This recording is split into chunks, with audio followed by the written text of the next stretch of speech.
Suddenly you start to get especially working class women becoming spiritualist mediums, becoming financially independent, being able to make their own money, sometimes acquiring quite well-off clients. And so you can see that there is this way in which women are certainly empowered by this. In other ways, you start to get people trying to challenge mediums or to trick them or moving around in the dark.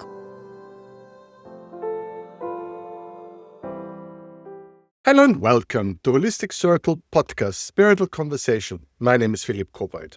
We are reaching out to people who are passionate about spreading light, love, and joy. And happy having today Eleanor Dobson. Thank you for having me, Phil.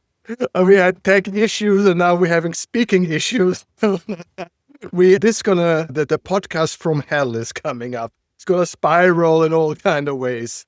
First of all, this is part of my Christmas series where I'm giving me my little chocolate treats for inviting people, and you're part of my wonderful Christmas gift. I'm so looking forward to hearing all the exciting things you have to say. And to give a little context for the viewers, it's a spiritual podcast, and yes, we're having people from all kinds of religions, practitioners, this and that, but you know me, I'm privileged from time to have academics with us who research on the topic or around the topic that our practitioners actually practice.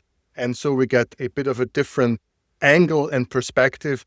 And we are so privileged of having you here today. And with that, if you please so kind, give a little background who you are and what you do, so that our audience can be amazed right from the start, and then we'll take it from there. Oh, that's so kind. It's lovely to be here. And lovely to be a Christmas treat as well. So my name is Eleanor Dobson, but friends call me Ellie. And I suppose most of my work comes from a literary background. So I'm a 19th century literary specialist by trade, but I studied for my PhD around the Tutankhamun excavations and the stories that were told around those particular excavations. So that has given me a real interest and insight into, I think, 19th and early 20th century spiritualism. And also some of the beliefs that people held and some still hold about, I guess, the mummy's curse as a kind of trope, this idea of kind of Egyptian spirits continuing to protect their burial sites and particular artifacts as well. It's been really exciting to study this and to learn more about it. And I think people are still fascinated by those stories. I think, whenever anything goes wrong with the tech, in my experience, we blame it on the mummy's curse. So we can blame it on the mummy's curse today. I'm not a big expert on the mummy's curse, but just to give a quick context for our viewers before you take over, it's been, and maybe you should the ones to bring the context to explain them that there was, you explain them how this became so popular, how it started, that you should do it. Why would I? I mean, it's my Christmas treat, not yours. Give a little bit of a broad background, why people got excited, why this knowledge opened up, and then how it then trickled down a little bit the rest of the podcast. But just give a context where the society was at the time, how this new and fresh thing came, and then how it starts to manifest. Let's a little bit take it from there. Absolutely. So I suppose it's something of a kind of Gothic literary trope that if you go messing with things that belong to the dead, that bad things will happen. Even Shakespeare's grave has "Cursed be he that moves my bones" written on it. We don't know whether Shakespeare himself wrote that or whether somebody else chose it. But this idea that no good comes of disturbing the dead predates, I think, modern British and wider European interest in Egypt. But of course, British interest in Egypt was closely tied to imperialism. Napoleon Bonaparte invaded Egypt just before the beginning of the 19th century, and the British went over and put a stop to it because they wanted to control Egypt. And it's from around this time that I think you start to get the first inklings of creepy stories about mummies. There's lots of travel writers who write a little bit later in the century about falling down, accidentally crushing mummified bodies and breathing in the dust. These quite sinister travel stories. And then the further you go into the century, there's more of this idea of people taking things back with them. So the rise of tourism, particular artifacts get particular stories attached to them. So there's one very famous one called the Unlucky Mummy, which maybe we can talk about a bit more, which supposedly has lots of accidents connected to it. And then by the time Tutankhamun's tomb is discovered in 1922, there's been all of these stories already told. So the foundation is laid basically for supernatural suggestions connected with this tomb. And of course, the financier of the dig, the fifth Earl of Carnarvon, gets sick very soon after the tomb is discovered. And when he dies, I think it seems only natural to a lot of people to attach stories of mummies' curses or vengeful spirits to that eventuality. And there were lots of literary authors who got involved in this. You're probably getting a sense, Phil, that I'm really interested in like the people who are fiction authors who are famous for making up good stories and what people actually believe, and maybe that kind of blurred line in between where we're so tempted to be seduced by a good story because it's so tempting and is often more interesting than the truth. Right. If I maybe a little bit add something to this, so Oh. because we have an international audience and not everyone is mainly US and above and beyond and beside. So we're talking about a time where most people did not travel. There were no television, no radio and things like that. So we talk a really ancient time where people was reading books. And that was the rise of the so-called travel literature, where some brave people went to the unknown and brought back this. People were eating these books alive because they could, finally having books available for a broad audience. And so this exotic, and more the exotic and the more crazy, the better. And it's at the rise of tourism. You mean the grand tours, you meant when privileged people had the possibility, even that was new, to do travel for pleasure, or basically it was for education purposes, officially, to become a man of the world. So this is the background that we're having. And now, why would this be interesting for a spiritual podcast to go quick move forward? Because they not only brought you the stories and these excitements, these curses and all of the things you were telling us, but somehow it also created a whole genre of occult and spiritualism, some revival of some real made up things. And that's what we hopefully a little bit hear about later, how people then had the need, or for real, or to be part of wearing black hoodies, going somewhere and saying sacred words or not. But this is a little bit later. So just to add to your explain that people really come with their head from a time where travel was impossible, no television, no radios. All they had is books. And just quick, maybe spend a minute, except from the excitement and the exotic, maybe look at the society. Why was it such a fruitful ground? Why were people so hungry? Was it fueled by the empire, the greatness that they want to feel good about and that this is all theirs or all within reach? Or do you think it's like how the society was structured, that people escape for literature? Maybe spend a moment there if you'd be so kind. It's a really useful question. I think there's several reasons. Perhaps the most significant is that we're talking about a society which is predominantly Christian, in Britain at least, and it's the British context I know most about.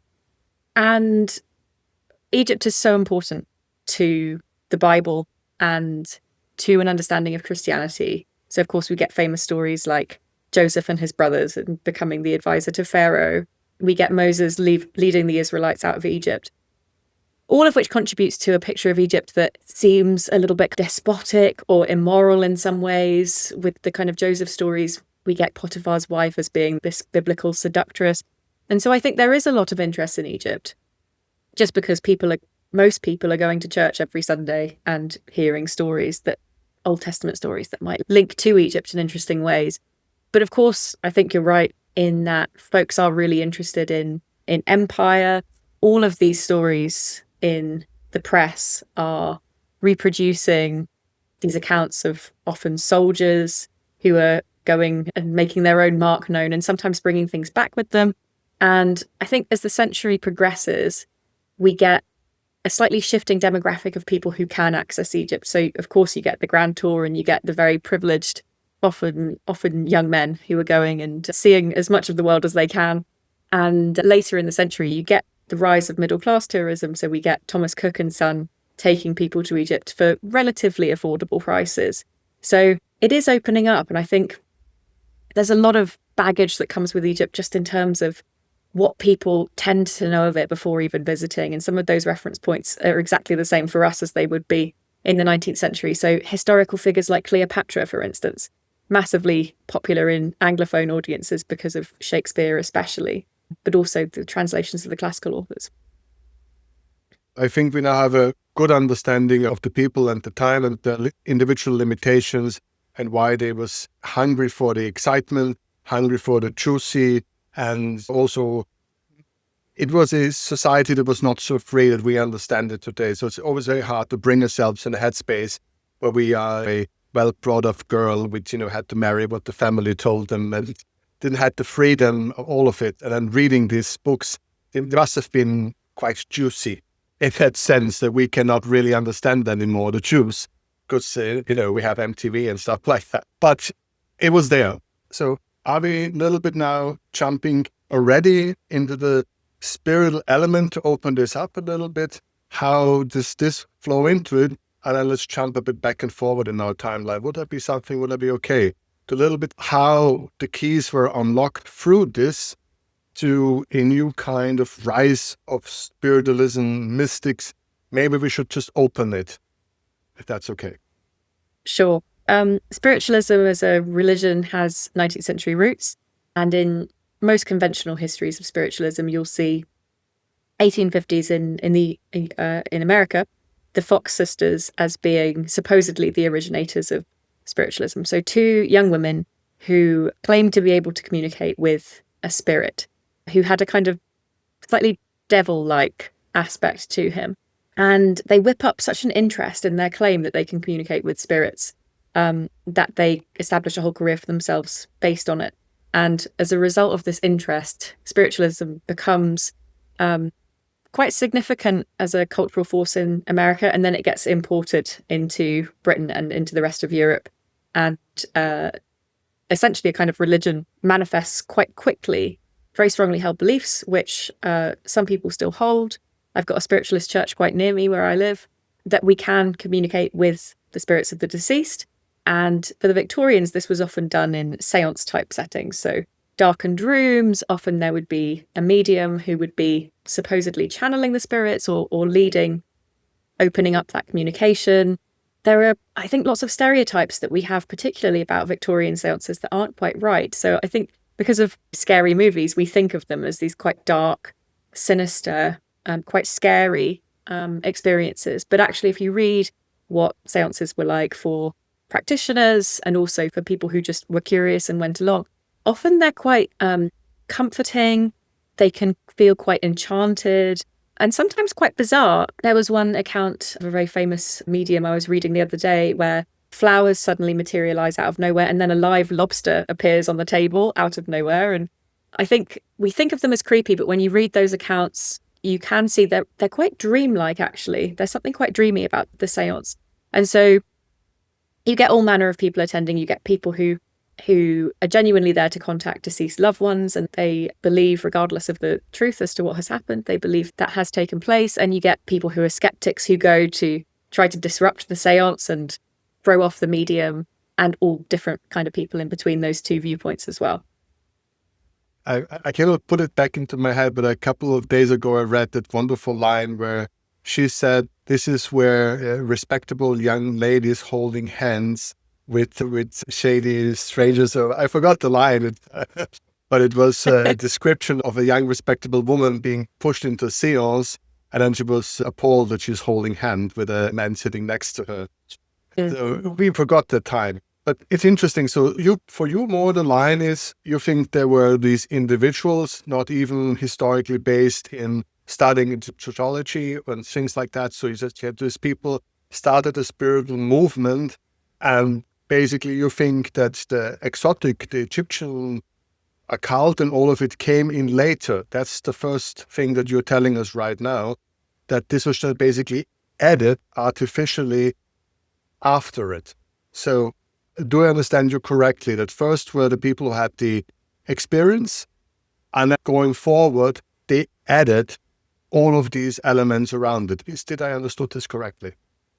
Yes. So spiritualism, when it materializes, there's not much connected to ancient Egypt really there. And then as the century progresses into the 1870s, 1880s, you get the rise of alternative religious ideas, and some of which they start to overlap with spiritualism quite a bit.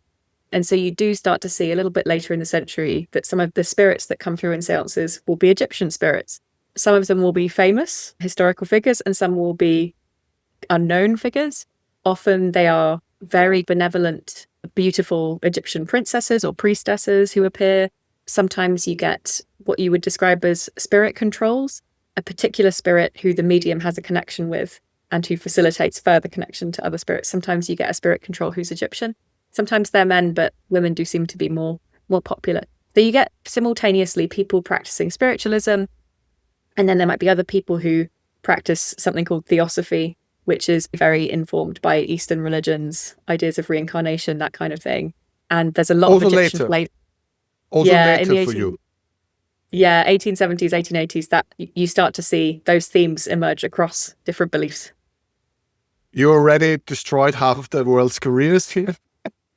That is why we have academics here. So everybody hold yourself on the chair. This was the first bomb of this conversation. But then quick, let me ask, do you know of any spiritualist movement pre to that time? What would happen before, like 100 years back?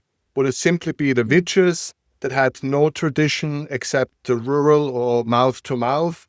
What is there links? Are there links? Or do you think this natural, Celtic, whatever, non-existing or gone or not gone thingy, and then we're having this new, or do you see linkages here?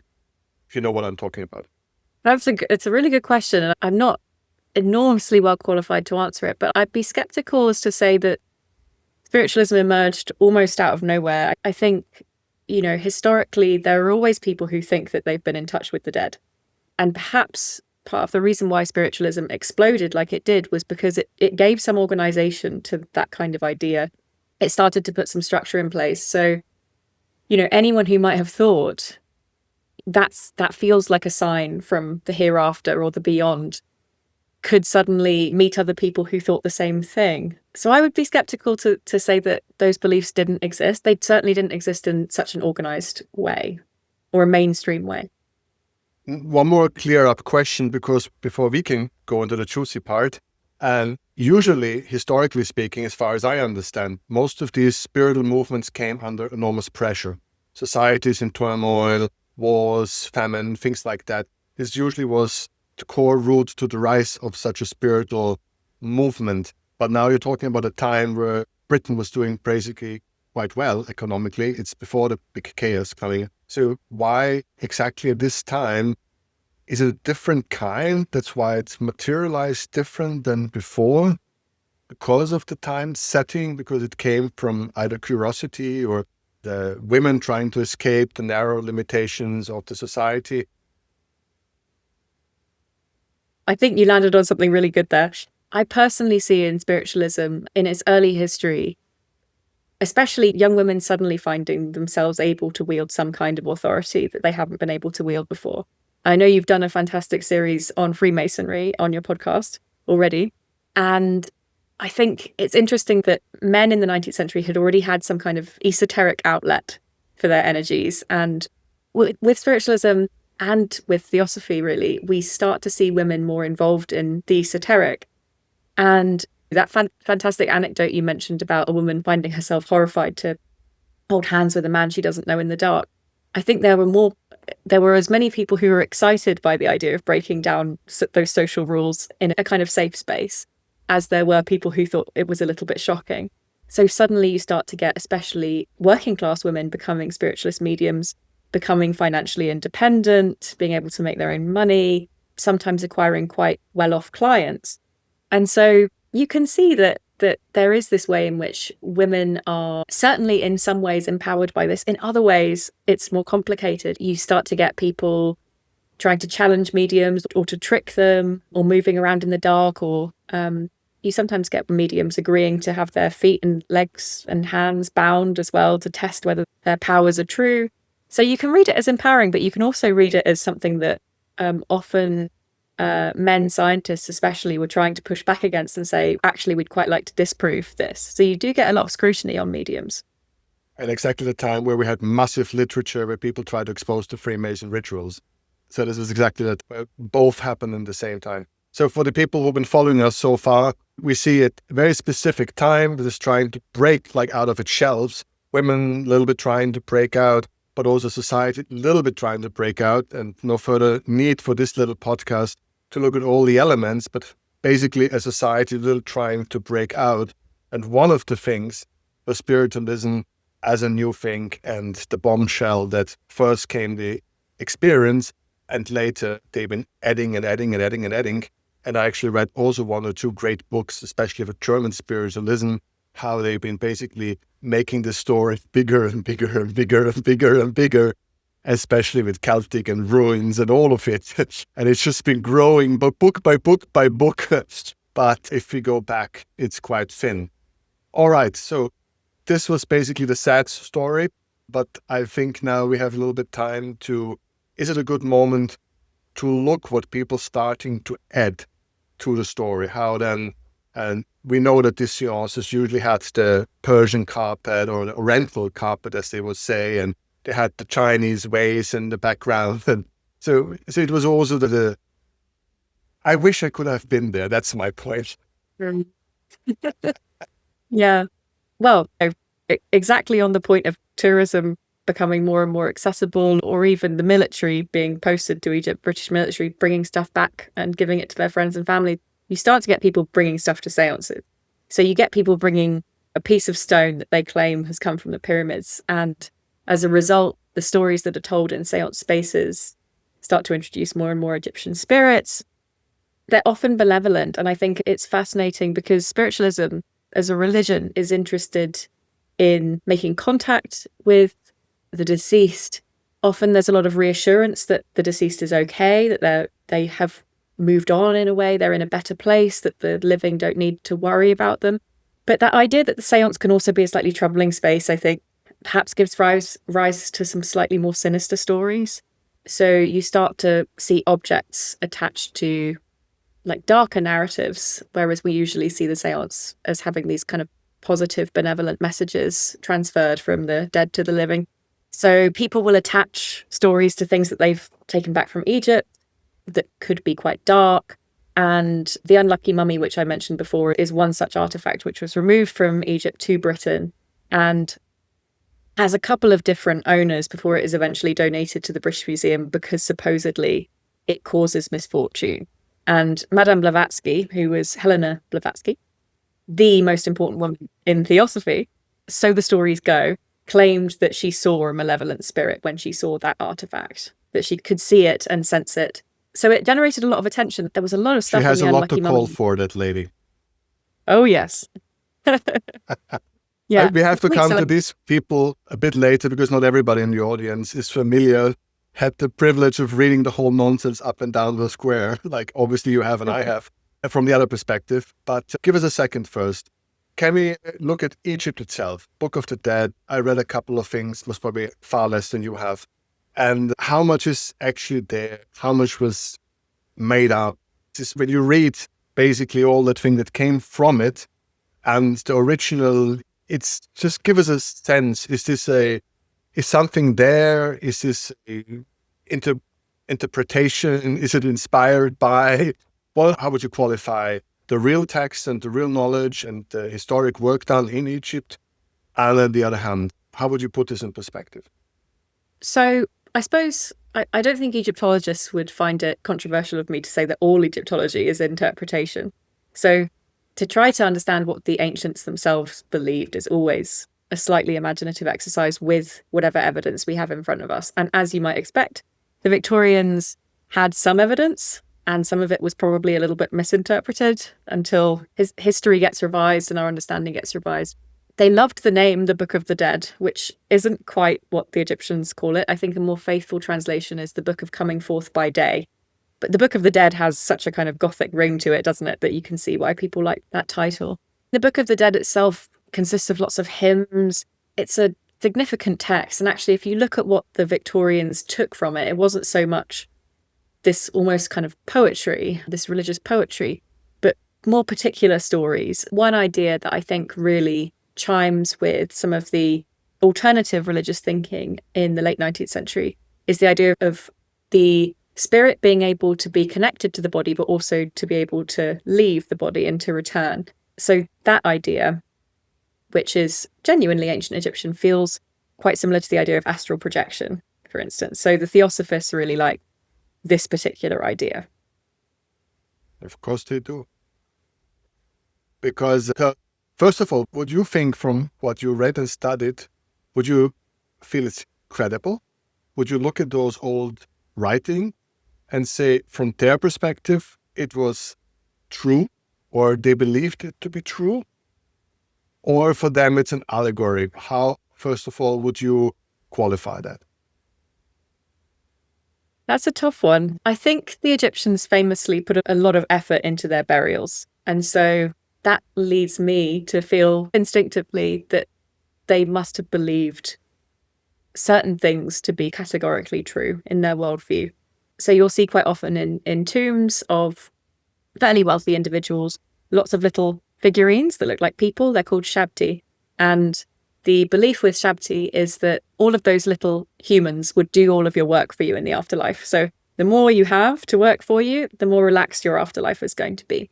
And the amount of material goods that people have buried with them suggests that the afterlife was believed in, and that the importance of all of those artifacts going with you to the afterlife was believed in.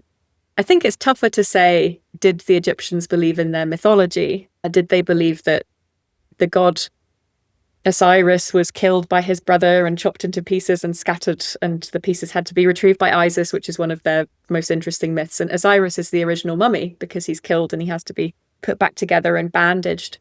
And that's why supposedly mummified bodies are bandaged and preserved in a kind of mimicry of Osiris as the first mummy. I would find that tougher to say whether or not they actually believed in it. But certainly there was, I think, a very strong sense that they 100% believed that the body had to be preserved as close to how it looked in life as it does in death. And certain organs were taken out, certain organs were usually left. So the heart was usually left in, which was also mythologically determined. Your heart is weighed against the feather of truth, which is why your heart has to stay inside your body. So I think the fact that we do see, especially over quite a significant amount of and history, the thousands of years, place of the soul in this is difficult. Yeah, I mean, the heart is the location of certain parts of yourself, but there are so many different components of the Egyptian soul as they conceptualized it that, yeah, there's the part that can kind of step away and come back, and there's a part that kind of is external, there's the part that's within the heart. So yeah, it's much more complicated than I think, than perhaps, I don't know, if I'm thinking about Christianity as the dominant belief system in Britain at the time, and we think of the soul and the body and those things as being two parts that make us. For the Egyptians, it was more complicated. You know, why this is so interesting? There are a couple of reasons why, maybe a little bit changing the course of the podcast, but it is crazy interesting for several reasons, to make this real quick. First of all, that are the same belief about the soul and move it to this whole story we have in so many cultures as a factual thing. And I'm always surprised from a science perspective that we have the same very precise, if you look at the details, quite detailed belief in so many different cultures, but never communicating with each other. And they all have a very precise structure for what they believe. And we just say, no, it's all humbug. And it's quite interesting. It doesn't sound very scientific to me when you have it. And now fast forward. Right now, we have a problem that modern science cannot explain consciousness. We absolutely do not understand how the thing works. And the models we've created, the academic models, are clearly humbug, that's for sure. And we have now crossover science. We're trying again to put the concept of does the soul exist by itself? And there's this whole transition, trying to bring it into academia to see if they can somehow find a way to prove it and connect it. Which is very interesting, because clearly we left the time of Egypt. Clearly, luckily, we're leaving, hopefully, the time of spiritualism.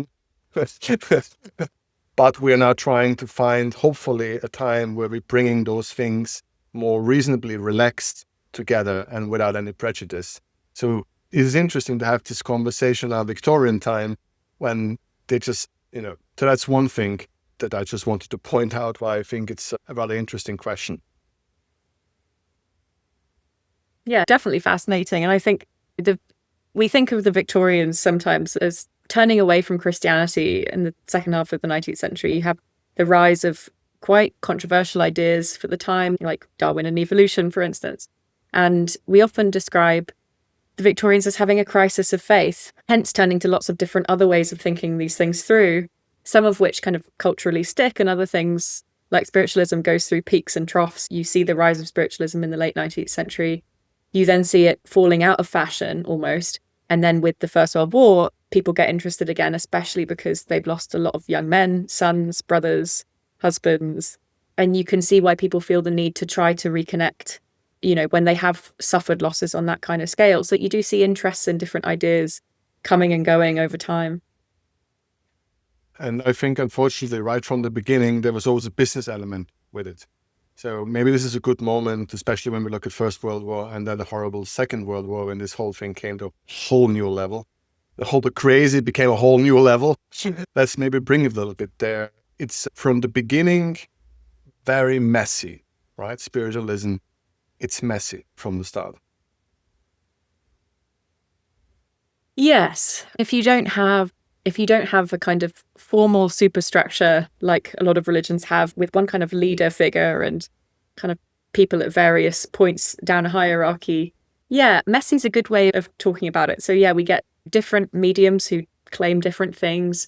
There are common themes and ideas. One of the really interesting things is spirit photography. So photographers who have their own photography studios, and you're right, everyone sees this as a bit of a business opportunity, something they can cash in on the rise of the popularity of spiritualism, and claim to be able to take photographs which include the spirits of the deceased and usually living sitters.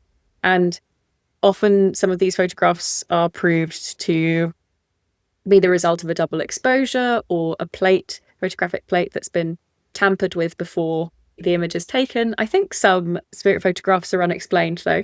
There's a very famous one of Abraham Lincoln's wife, isn't there, with the spirit of Lincoln behind her. So you do get really famous people cropping back up in spirit photographs. So you do see people trying to capitalize on new or up and coming belief systems as well, just to try to make a quick buck. Well, sure. While you're talking about this, I'm thinking back on the funny 70s and oral photography, that whole thing. We are not done with that yet. And on the other hand, if we could ever make it work, it could unlock a whole new potential of medicine. Because if we could ever realize that any disease is a kind of frequencies disturbed, a lot of people working on, if we would ever have the possibility to really get those frequencies so clear, we would also have the possibility of creating medicine based on frequency itself without any chemicals. And a lot of people try in bioresonance. And some of it is actually even accepted on the conservative medical levels. So it's very interesting that, for me, it's funny. I love talking to you about this because we see it's messy, it's uncertain, it's comical, and that is real in some level. I love about this because we know that people talk to spirits since the beginning of time. Why would we lie for 8,000 years recorded human history over everywhere from Siberia to Papua New Guinea? Why would we lie? This is just the way, it's so fun because you never can, you can never put your hands on it. Mm. Yes. I wonder if there's something about the lack of organized religion as well that appeals to some people, and the rise of spirituality in place of that. I could personally consider myself to be someone with no religion, and I wouldn't really consider myself necessarily spiritual. That doesn't mean I have no experiences that I tell myself are spiritually meaningful on a personal level. So I wonder if it's that. I wonder if people are a little bit disenchanted with the structures, often patriarchal structures, of formal, organized religion, and suddenly they're exposed to these other ways of thinking, and that becomes quite attractive to them. We had now 37 minutes. Now it's time to turn dark because, unfortunately, all this was fun and games. Some people made money. Some people maybe were real. Some people were faking it. People holding hands in the dark. So far, it was all, fun and games. And also, I think it was great that Egypt became so interesting. People look at archaeology in whole new ways. People looked at old languages, Coptic and whatnot, and hieroglyphs and everything. So I think it was good altogether. It was a positive element of society, all of it one way or the other. But unfortunately, where's light, there's darkness, and spiritualism and Egypts and mummies and curses and people with dark hoodies also came together with the package. So let's a little bit spend some time with all the occult and craziness that came from the same pool. And you worked on it, right?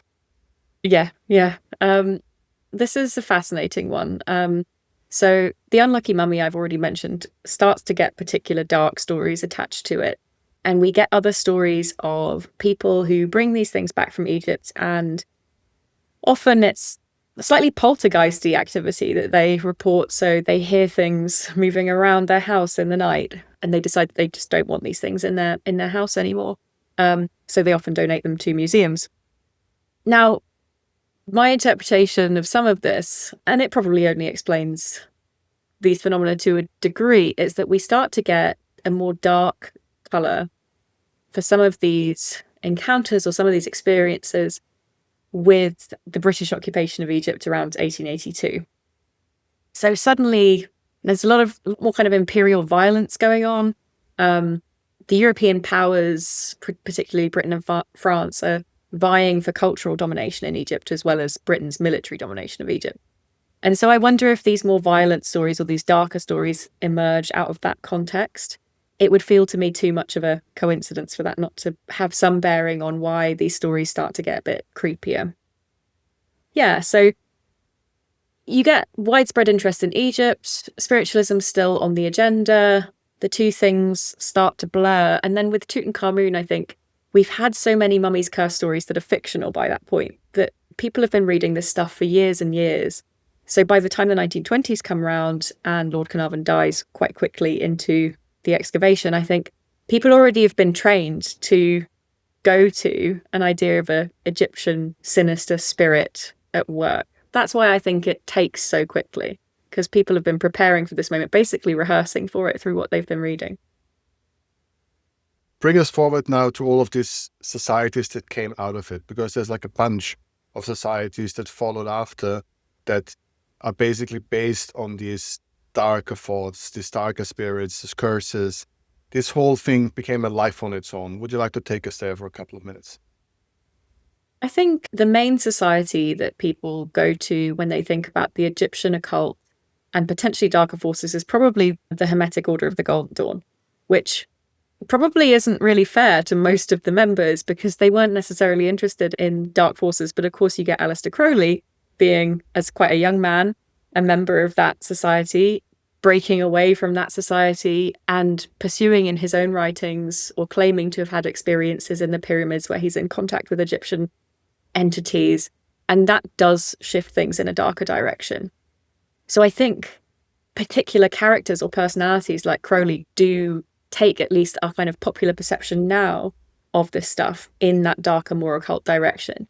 And most of the Hermetic Order of the Golden Dawn members were doing things or making claims that felt a little bit more like spiritualist claims, that they'd been in contact with a spirit or that they'd seen a spirit kind of emerge from a statue in a museum and that they had some kind of relationship or some kind of communication, which all feels quite benign. And then you get characters like Crowley who shift things away from the benign, at least how in terms of how we perceive them. Also here, maybe to help the people who are not familiar with his work, this is basically a theme of became popular all over Europe. There are different characters, country by country, who push those kind of themes forward. But more or less, it's basically based on an interest in literature, as you said, Egypt and all of this, and mummies and curses. Also, Freemasons were very popular to talk about and to whisper. Then also the whole literature we had before and again about the Knight Templars all over. Our good old friend, the Knight Templars, again and again. So all of this was there. And basically, I think a lot of people were interested to finally do it. And it's not easy to join the Freemasons at the time in Britain. America is different, but Britain at the time was not easy to join. But to join such a hermetic, occult thingy you also had the hoodie, you're also running in the dark. And if you're lucky, there were some virgins in the picture, but usually not. But at least you can dream about it. So is this a just poor man's mystic at some level, or do you really see it as a society echoing a dark times to come? How would you, again, you think it's the virgin in the woods, or is it an echo of a shadow that is already approaching towards the European societies? I think so. So the Hermetic Order of the Golden Dawn's an interesting mix of people. That lots of arty people, lots of people who are interested in theatre and symbolism, in mysticism, and some of them are Freemasons. So I think with the Hermetic Order of the Golden Dawn, it is definitely very much countercultural. It's not mainstream like spiritualism was. But you do get some men who are important with Freemasons themselves, and you get women as well. So that's one of the most significant differences is, unlike traditional Freemasonry, suddenly women are involved. And because the Egyptians celebrate the divine feminine, like the goddess Isis, women are placed on, in theory, as high a level as men in the Golden Dawn. So you can see why you could argue a kind of feminist aspect to this, just like you can argue a feminist aspect to the rise of spiritualism. So you do get women in the Golden Dawn who are important. And you do get, I think, a couple of the main personalities in the Golden Dawn before they also broke away, much as Crowley was going to do, are a couple called Mathers, so Mina Mathers and MacGregor Mathers. And supposedly all of the rites with the dark hoodies, they're supposed to be secret, and these societies are meant to do this just for themselves and not to invite an audience. And what the Matherses do is they break away and they perform what they describe as the rites of Isis for an audience. And there are journalistic accounts of what that was like. They both appear in these Egyptian costumes. They're the high priest and priestess, and you can see photographs. She's crowned with flowers. It's very theatrical. And the audience members, they're plunged into darkness. They think they can hear things and see things. But it is taking place in a theatre. And I think it's that blurred line that spiritualism does as well, where we're thinking, if this is taking place in a theatre environment or a town hall, which some seances were conducted in, is what we're seeing real, or are we paying to be entertained, or are we paying to be enlightened? And maybe those two things can happen simultaneously. But yeah, to make it a public spectacle was quite controversial. So you do get a lot of competing personalities and fractures within the Golden Dawn. And obviously people like Crowley were enormously controversial as well. So you do get these massive divides, and essentially the secret society turns into other groups eventually because nobody can agree on anything.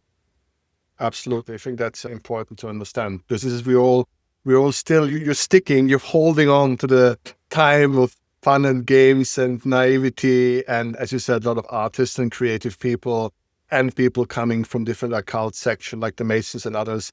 So this was still a nice early beginning. So we are holding on, but you and me know that this shattered into many different sub-organizations or copy organizations. And so many of them took it too serious.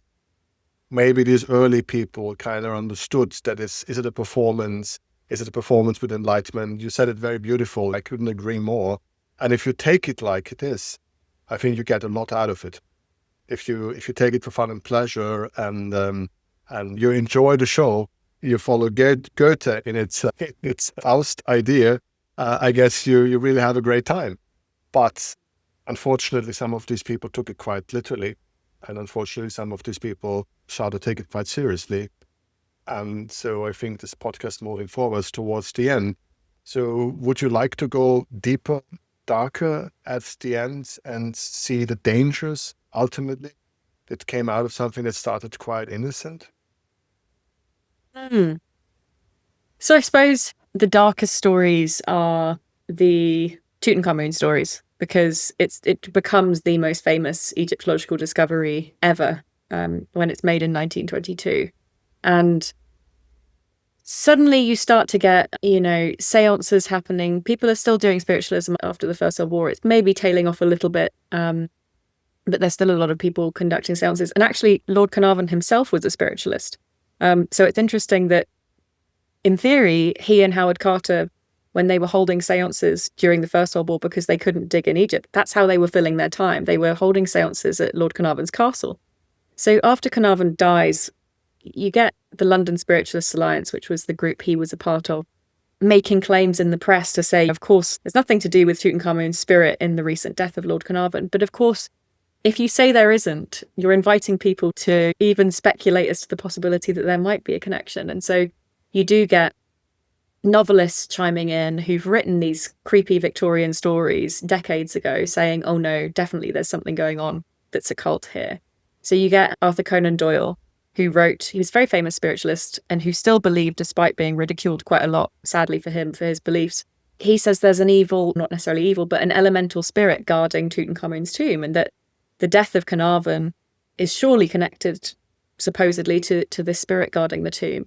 If we're thinking skeptically a little bit, and I do think Conan Doyle was very sincere in his beliefs, he had himself published in 1892 a story about a mummy, a violent mummy that's brought back to life. And lo and behold, the story gets republished after Lord Carnarvon's death. And so you have to think skeptically, I think, sometimes, and say, you are benefiting from some of the press interest in this story. And two things can be true, can't they? He can fully believe it, and he can also financially benefit from some of the fascination with the case.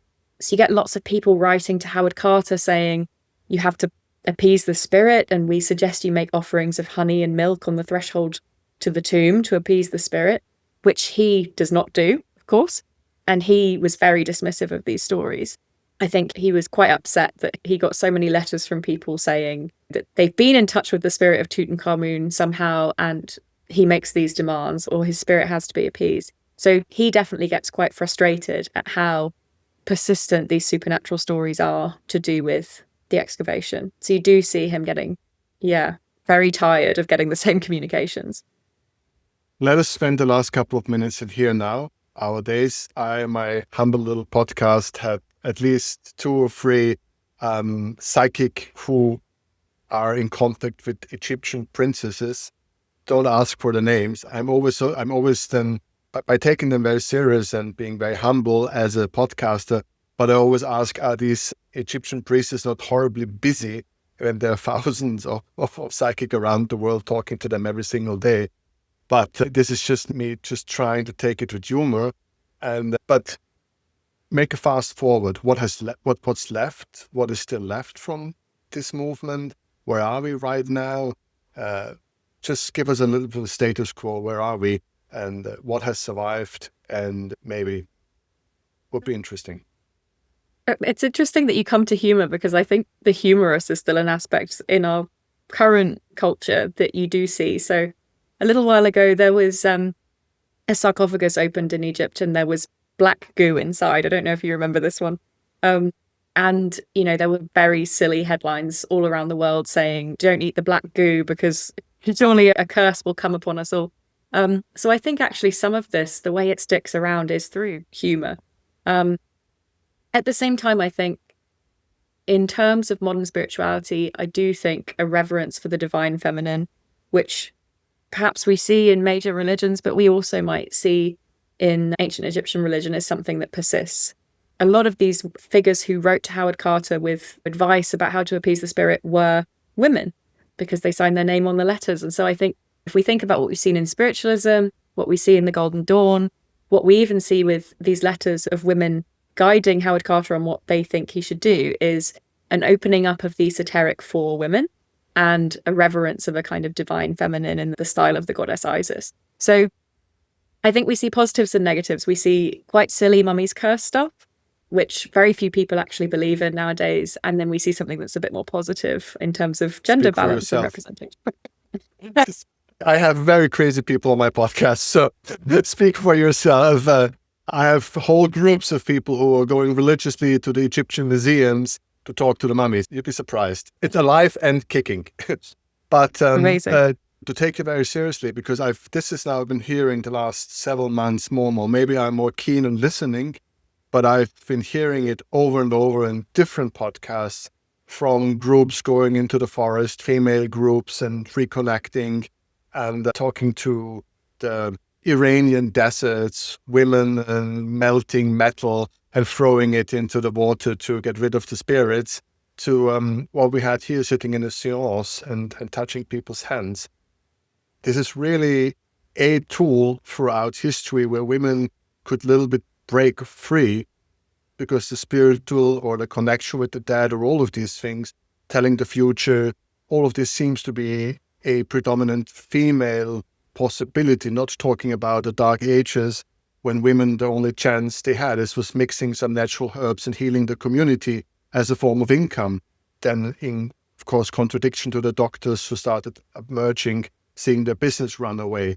So it's always, as you said, so cleverly now that this little, when we a little bit open the door of spirituality, immediately women step in first to just get a bit of a space in society. So should we, and that's maybe my question now to you, would you put like the feminine thermometer to see where we are in terms of will female participation and female freedom in society by how much or little spirituality or occult we have? Would that be our... I quite like that. I think that's a very positive way of looking at it. Like I say, with spiritualism, I think there's ways in which we see women's authority challenged. And, you made the point about the doctors saying, hang on a minute, my income's being challenged by this woman who's mixing herbs. I think there's always going to be a little bit of resistance. And maybe even with the mummy's curse stories, a little bit of ridicule. But I think, like you say, women occupying even that little bit of space that appears for them, and even kind of men leaving Freemasonry and coming to the Golden Dawn and saying, we'll worship the goddess as much as we want to kind of assert a masculine space for ourselves, I think feels progressive. So I would say that's a positive. With that, I thank you so very much for this very interesting ride. I know it's never easy for academics to talk to us mere mortals, but I think for us, it is, for my little podcast, amazing. Because next week I have two really accomplished magicians, and they are standing with the hoodies in the forest, and they very much believe in all of these things, and they practice and they call the spirits and they do all of these things, and have your insight and your perspective, and then having next week the people who do it for real and absolutely believe in it in any sense. That's what my podcast is supposed to be all about. So thank you so very much for making time for us. Thank you so much for having me.